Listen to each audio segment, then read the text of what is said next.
Welcome to the David and the Bear podcast. Let's have a good time. Yes, sir. Welcome back, everybody, to another episode of the David and the Bear podcast. I'm here with a guy that a lot of people in the state of Hawaii know or have seen his face around, whether it be on a poster or on a commercial or even in the community, along the Honokai Hale all the way down to, I believe, what is it, Yeah. Miley coastline. Yep. Um, he's If you never know, he's in your House of Representatives. Um, he's played a big factor into the way that Nanakuli looks, feels, tastes, touches, and all of that kind of stuff. He's a son. He's a brother because he has siblings, correct? Yes. See, I did my research, everybody. No worry about me.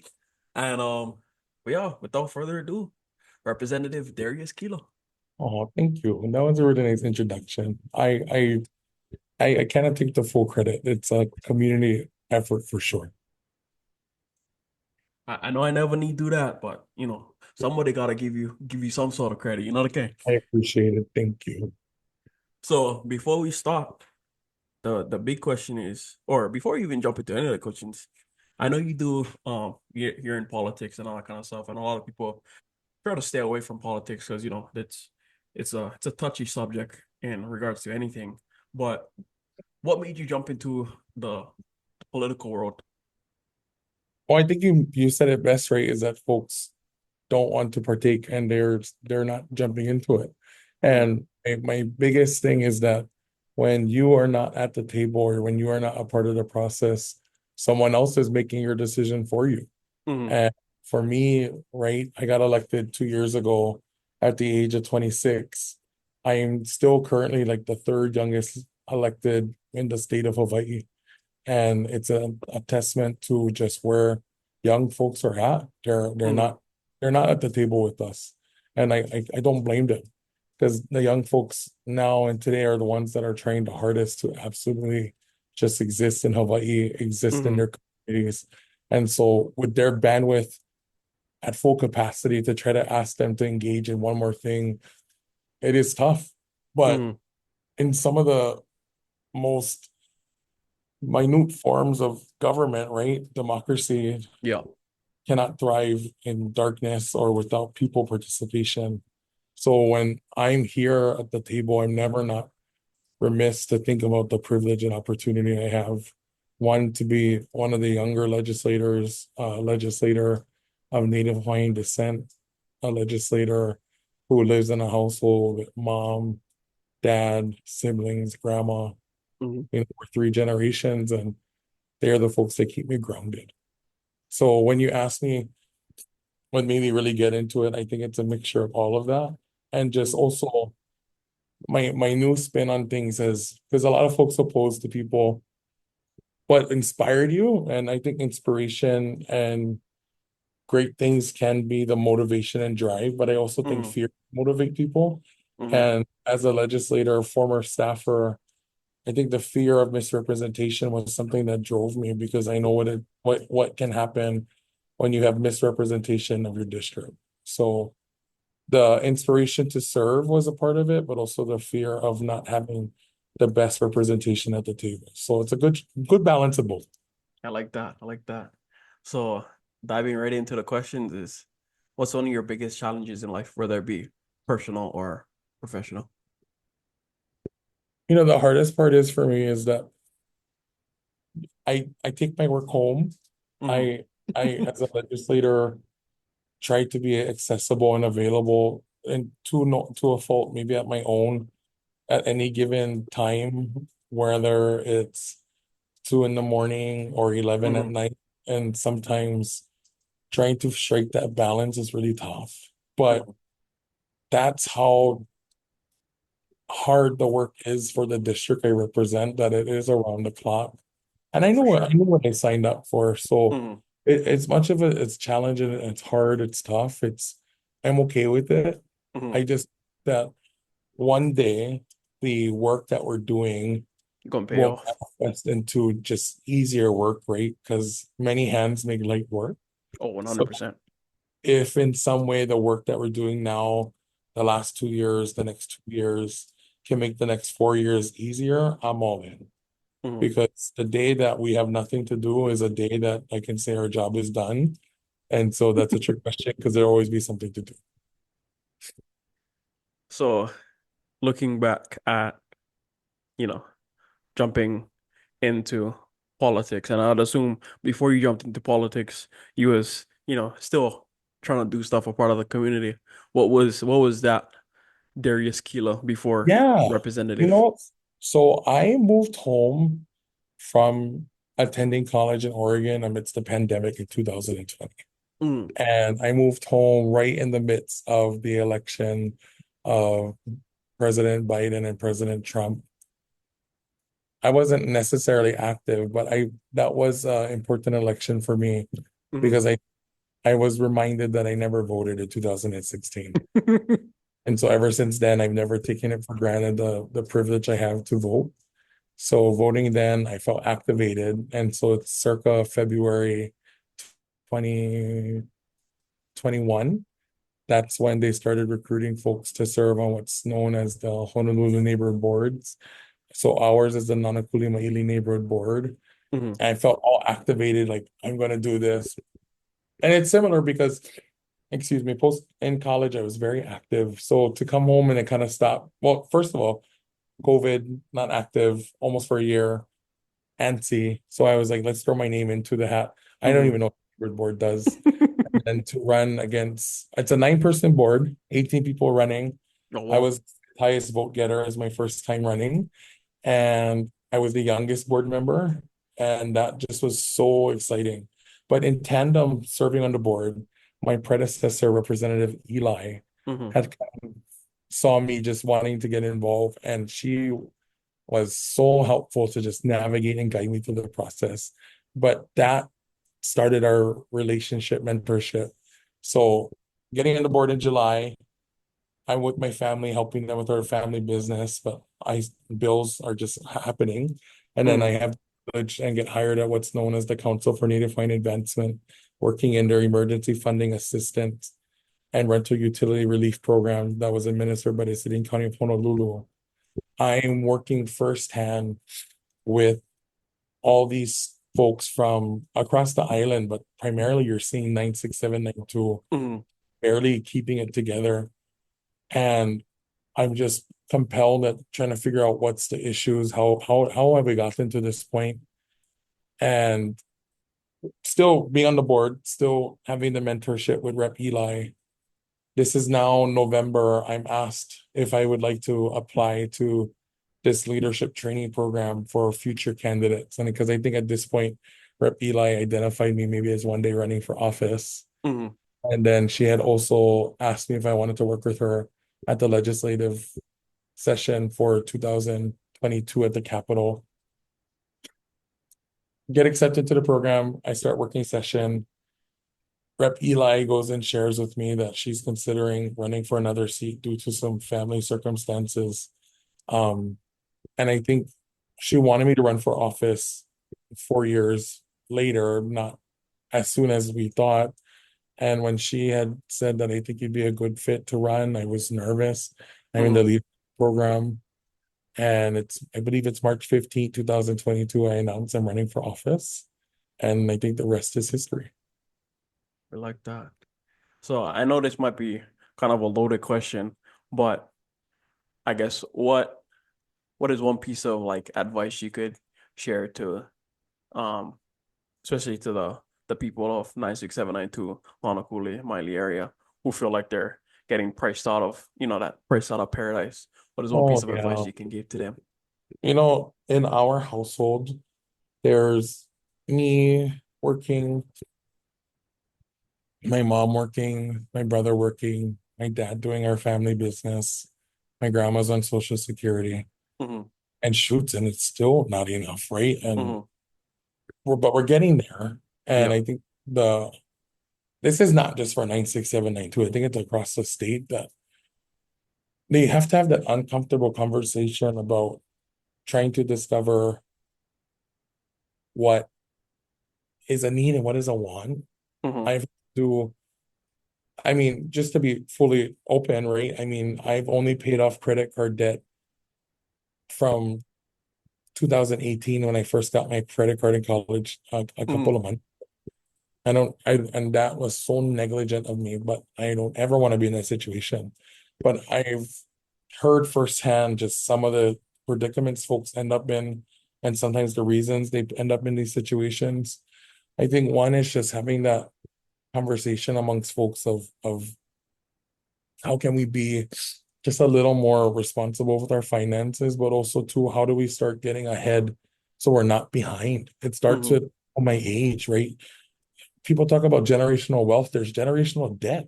Yeah. Who have only seen financial practices that are harmful. They don't know. I mean, I only learned what 30% utilization credit card uh you're supposed to be using, right? And I never Mm-hmm. knew, just maxed it out all the way. And I finally was able to get to a point where it's better, but I know many folks are experiencing that. So it's kind of like not just 96792, it's across the state. Mm-hmm. I think we need to find a way to do just better messaging on trying to uplift folks. But going back to the younger people, it's breaking those cycles of generational debt. So it's reminding people my age that we don't need, like, how do I say this nicely? Social media, I think, has given us this instant gratification Oh, for that we sure. want to play out in our lives, and it just doesn't work like that. When I was in college, I was working four jobs for a couple months at one point, then back to three, right? But I understand. This is what it took. But and then others could argue that you don't have to live in a capitalist society that does that. I'm not. I'm not trying to change the society. I'm just trying to change the folks' lives around me. Mm-hmm. And so I think when you look at all the opportunities that are available to folks, we hustle now so we can live later. Yeah. So I just hope young people know that if we want to get ahead later in life, it starts by getting ahead now.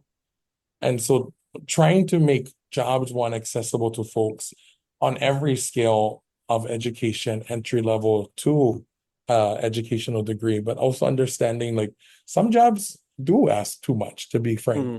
of a candidate. And I've been a vocal opponent of minimum calls on some positions that are truly entry level.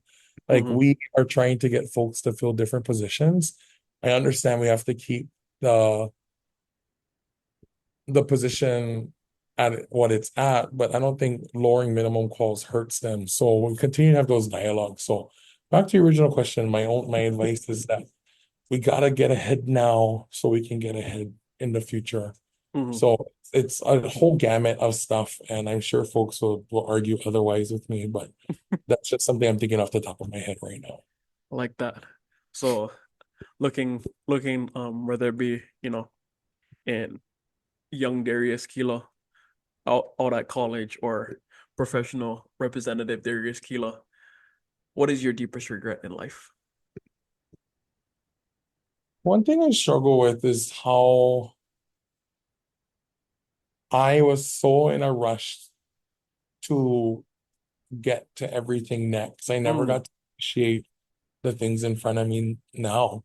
Like I look back at sometimes in high school where I was in such a rush to leave, yeah. and it was such a great experience. I look at the places like to go in college.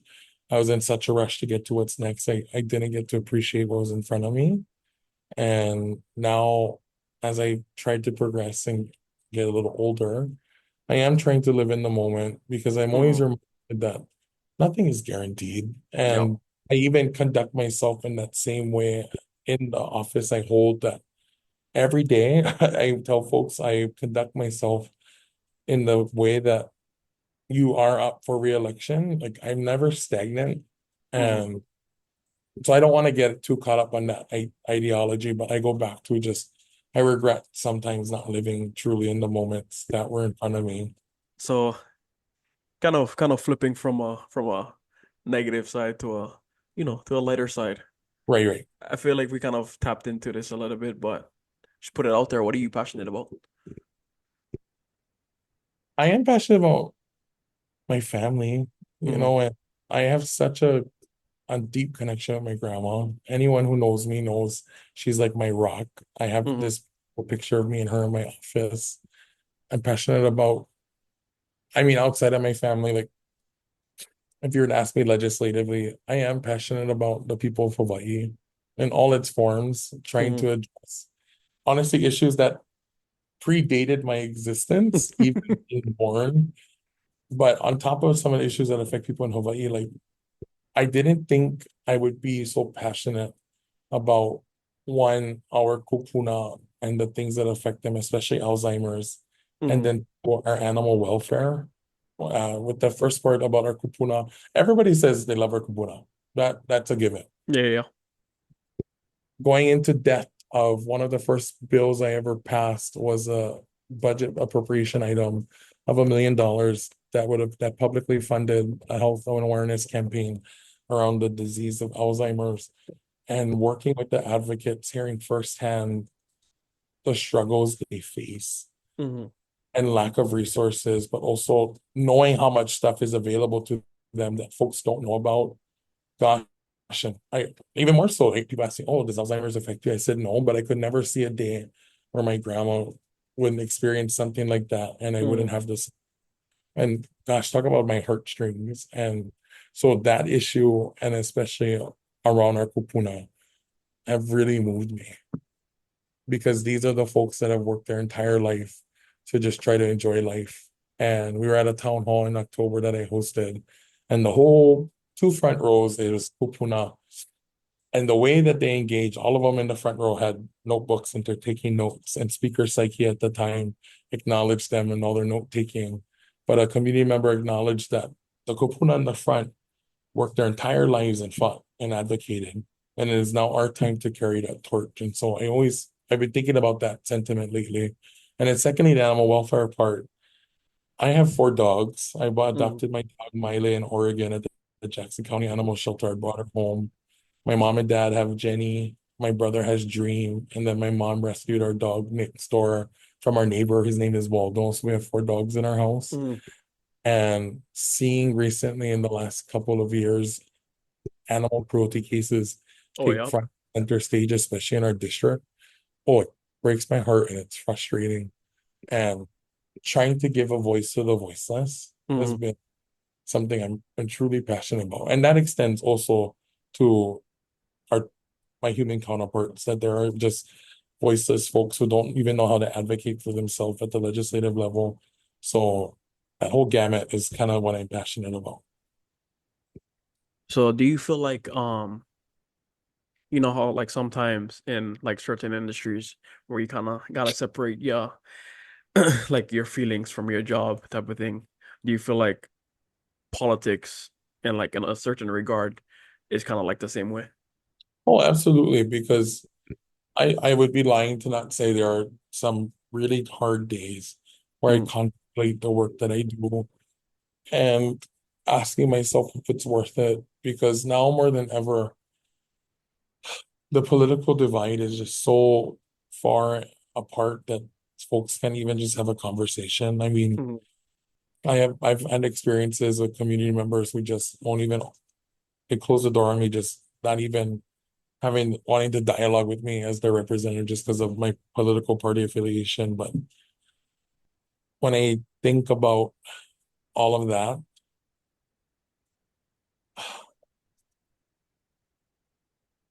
yeah, that's tough. So I tried to not let it weigh on me, because Mm. there are I yeah, there are really hard days. Oh, for sure. So, you know, being on the political scene and whatnot, meeting people, you know, the quote unquote political enemies and all that kind of stuff, and then also having acquaintances and friends like former Representative Stacey Eli. When looking for friends or seeing who to keep around in your inner circle, what are the most important qualities that you look for in that person? I Now more than ever, being in politics, I value the relationships I had predating politics, Mm, because those folks only knew me as Darius, not Representative Kila. And for me, sometimes if you ever see somebody call me by Kila, those are folks I went to high school with because in high school, the back of our shirts had our last name. So everybody called each other by their last name. So my family knows when somebody calls me Kila that we went to high school together. So when I think about qualities and traits, I mean, it's you meet amazing people prior to taking office. You meet even more Mhm. amazing people during office. And I think it's just understanding that there are some people that are your relationships are solely just based on the position you exist in, and that's okay, Mhm. right? And that is why I'm always reminded and try to value the space, time, and family and friendships I have that existed pre-political office, because those are the folks that will transcend some of the relationships and office holding. And I will even say, right, like that's what something me and Rep Eli always talk about, that a relationship transcends politics. Because no matter what, whether I was in the position, whether she was in the position, I'm so grateful just to have her as a friend. And even some of my colleagues too, who are Mhm. I cherish them as dear friends, and I would hope that even post our political office, we'd stay in touch and be friends, because there's just so much more in common Yeah. than that. Like, I also noticed that I really, one thing about me, like I know we talk about like um love languages and whatnot. I think for me, Mhm. I always seeing the people nearest and dearest for me that know me so well that they're able to like think and react the way I, and it's so reassuring, because when they respond or prepare a certain way, knowing I would react that way, I laugh because it's true. So yeah, I definitely hold on though to the folks around me, because they are the ones that I just posted my Mahalo post for my reelection, and I thank the folks in my family and my colleagues, my friends and my colleagues for who I can lean on. So I know you tapped in a little bit on this in regards to your grandma, but two-part question for this one. Who inspires you the most, and what qualities do they possess that inspire you? Oh, yeah, it would be my grandma. My grandma at the most earliest age showed me what unconditional love is, Mm. and seeing the way that she would love onto people that would necessarily maybe do her wrong, Mhm. and seeing the grace that she gave was something that I've never forgotten. So even amid sometimes the turmoil that I experience in life, I try to remember the grace to give people. And I just did a Facebook post about that as well. Just some folks, we will never know what they're going through, Mhm. and them that grace in sometimes moments of disagreement or weakness is probably stronger than anything. But then the other person I'd also think is like my dad will laugh, but I will say my mom, because I watched her as a front desk worker at the El Amano Hotel going on 25 years now. I watched her truly be Miss Aloha Hula. I mean, I've seen guests just yell at her in the way that she conducts herself. She never meets them where they're at in those circumstances. But I've also Mhm. watched her just change people's lives and the way that they're visiting Hawaii. And so I always said that she's my Miss Aloha Hula in the way how she carries herself.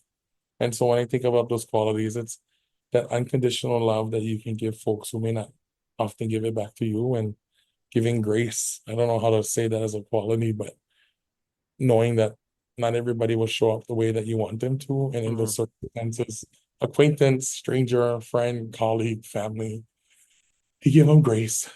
Mhm. So if you could write a story about your pain or your life, Hmm. what would the last sentence be? So I have to tell you, I am, it's a not a known secret. On opening day, Speaker Psyche had let the whole legislature in the state of Hawaii know I am I am Taylor's on opening day in the legislature. Speaker Psyche let the state know I'm Taylor Swift's hugest fan, and it is I got to see her. I went, fun fact, I went to go see her in Sacramento Oh, by wow. myself. I drove 5 hours. No one else wanted to go with me. I was gonna let nobody stop me. So I went and I had such a blast. And if anything I could say, probably at the end of a story, it's a lyric from one of her songs, Begin Again, which I posted on Wednesday. Um, I would say I watched it begin again. I always just try to, if I don't reflect on what has been and what has become, I cannot move forward. But Mm. I'm to also not live in some of the past places and circumstances I've been in because I'm so grateful for where I'm at now. So in the song, she's like, on a cafe on a Wednesday, I watched it begin again. So, or maybe that would be my opening. Mm, mm, mm. If I could, oh my God, sorry. What just called me right now? If I could close it, I probably would say I wouldn't change or do anything differently. Yeah. And that was something I learned on early in life that I cannot live or dwell in regret. Oh, So yeah. everything happens for a reason. And with whether it's the weather being Mm-hmm. delayed, and I mean, I see it every single time on if something went differently, I wouldn't be where I'm at now or done certain things. So everything happened for the way it was supposed to, and I wouldn't change it anyway. So we're working in the things that you do, always looking towards the future and only looking at the past for a reference point. What are some of the things you'd want to prevent the future generation from going through that you went through? Oh, I first of all, I don't want young people feeling that they are not, that their voices and concerns don't matter. Mm-hmm. Because for the longest time, I think we are told to stand in line or be quiet or not Yeah. do this, do that. When I gave my first keynote at the Association of Hawaiian Civic Clubs, I talked about sorry, I don't want to say we. As a Native Hawaiian, my experience has always been that you wait in line, you wait in turn. Like, and I never want to Mm-hmm. not kupuna or folks before me. But because we will do this line system that you cannot challenge or you cannot be a part of, or you got to wait your turn, you almost create this backlog of no upward trajectory for folks to get ahead. Oh, yeah. And I've seen other communities organize and uplift people every single time. And that is one thing where Rep Eli had told me that, and quite frankly, she could have stayed in her seat, ran for re-election and be okay. Mm-hmm. But for her, she said it was important for someone else to continue the work and journey of uplifting our community. So I told them that when you are doing the work that you're doing, how can you identify a young Darius Kila to uplift you? Because the work we do doesn't need anything if nobody will continue it or move it forward. And that's what happens. Sometimes the work passion dies when the person leaves, Mm-hmm. retires, passes away, or changes path. No one is there to continue and do the work. So for me, I want young folks, one, to be a part of the process, and I would challenge our older generations to make space because there's enough space for everybody. Mm-hmm. So, and a part of that as well is that you can break the generational curses or patterns that have been brought onto you, right? Like full transparency. My father used to be addicted to drugs. Mm-hmm. I'm proud to say I've never consumed the drugs that drove him to the point where he is at. And I go back to saying that I did have a stable household where a mom was trying to raise me, a grandma who loved me. But to the folks who are experiencing that right now, you do not have to be a product of your circumstances. Mm-hmm. Oh, and I go back to this. I know it's tough to have that grit, but you can truly be the maker of your story. Oh, yeah. And although the circumstances and environment you're in, you don't have to succumb to it. So that's my biggest thing too, is that there's always a tomorrow to see. And that's my thing with young folks. I think they're struggling to see tomorrow. I think that might got I think that's gonna have to be the title of the podcast. Don't struggle to see tomorrow. Um, Yeah. Because I think folks get so consumed in today that they cannot see tomorrow. I think about the times where I was experiencing mental health challenges and mm, crises. I personally couldn't see past today. And when I think about those times in life where I just wanted to quit and give up. If I Mhm. had quit and given up, I would never be where I'm at now. And so every time where I think about in life that I wanted to stop, if I had stopped, I would not be where I'm at now. And there's another Instagram corny post I always reference that there is a past version of you that is so proud of the way you Oh are yeah. today. And I look back, I mean, 2013, I graduated high school. So in 2003, to assume office on the 10-year anniversary, it was crazy. And I am proud to say I am the first ever elected official to hold office from Kapolei High School. Oh well. So like that's so cool and something I no one can ever take away from me. Mhm. But that's why I'm the first. I do not want to be the last. So if you could, because mental health, especially in this day and age of like social media, where like we had talked about earlier, instant gratification, and we're seeing like celebrities, oh yeah, they're only posting. I think on one of my more recent episodes, they're talking about how they only post like the glam of things and not Good the stuff, hard. right? Yeah, they're literally only posting the highlights that they have, not the actual, guts and Right. guts and gore. So if you could give a piece of advice to um whether it be a college age student or just the young kids who are on social media for whatever reason, I'm gonna let the parents do what they like. But um if you could give a piece of advice to those people who are struggling with mental health because of what they're seeing, what would that be? Yeah. I always struggle, right? Like I don't like giving advice because I still don't feel qualified to be that person because I'm still living life and Mhm, making mistakes and learning every single day.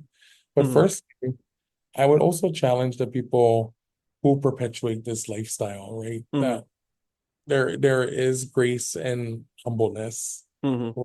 I always think sometimes is yes, you're more than welcome to live the life you live and Yep. whatnot, but what what is the reason? What is the purpose, right? That you're Mhm, doing certain things. I mean, I've tried to be mindful of some of those circumstances, and like personally for me, like I would love a new car, but mhm. I buy cars that are brand used because one, they're cheaper, and two, Yep. it's the circumstances that I'm in. So when I think about sometimes the way folks perpetuate these lifestyles that sometimes become toxic, I just challenge them to, one, are you doing it for yourself or who are you doing it for?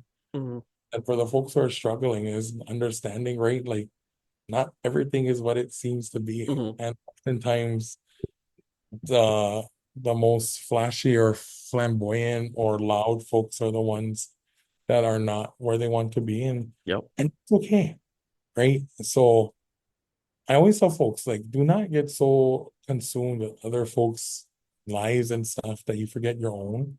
Mhm, And until you're in a position where you feel okay, you don't have to worry about anybody but yourself. And there's so much power to that. So, I mean, sometimes I got to get off social media too, where I feel oh yeah. like, what is going on? Uh, so, I mean, because I like nice things too, but I Mhm. just always have to challenge and remind myself I got to live within my means.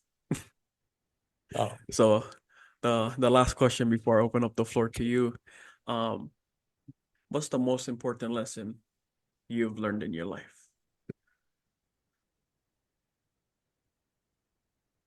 I would say more recently is that I think I started off the podcast or interview by sharing that when you're not at the table, Mhm, someone else is making that decision for you. So even as a lesson, it's probably one of the greatest things I learned is that being at the table allows you to be a part of that discussion from the most smallest forms of a neighborhood board, HOA, community association, to as high up as the highest title in the land of the presidency, right? mhm, When you are present, folks are active. But more long term in life that I've constantly reflected on as lessons is that I always gotta a lesson, or maybe a mantra, not necessarily lesson, I would say, is that it's a bad day, not a bad life, Mm, right? And I can take the loss for today, or I can take the defeat for today, but I cannot allow myself to be defeated tomorrow. yeah. And recently, I think post the election, not necessarily nationally, because I always try to remind folks that before you get so consumed nationally, like, Mm, don't be afraid to get consumed locally. yeah.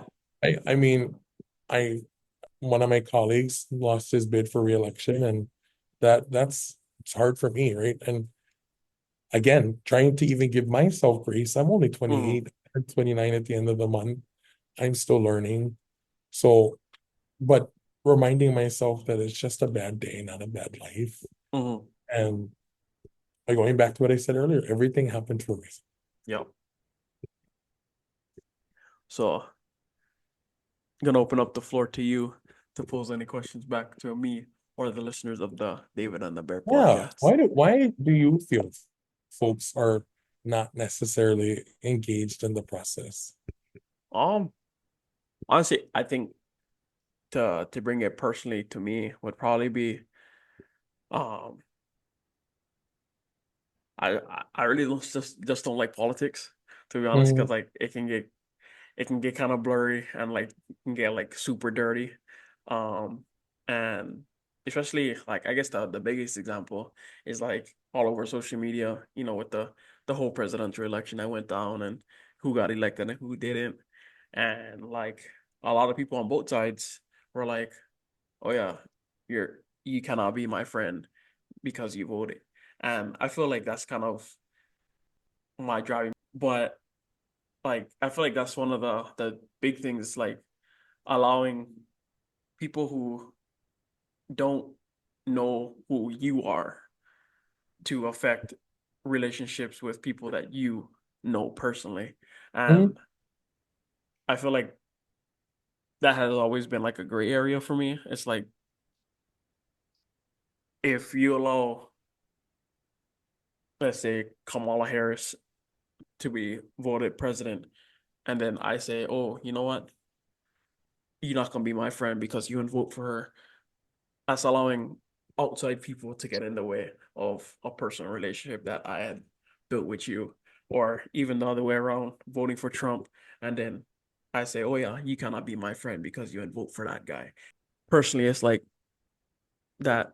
That don't make sense to me, and I feel mm. like that's kind of where, not speaking for everybody, but I Right. feel like a vast majority of people can be like, that's why I don't get into politics, because it's soup. It can get dirty, it can get crazy, and like there's no set in stone answer. It's always a what if and a what if and a what if.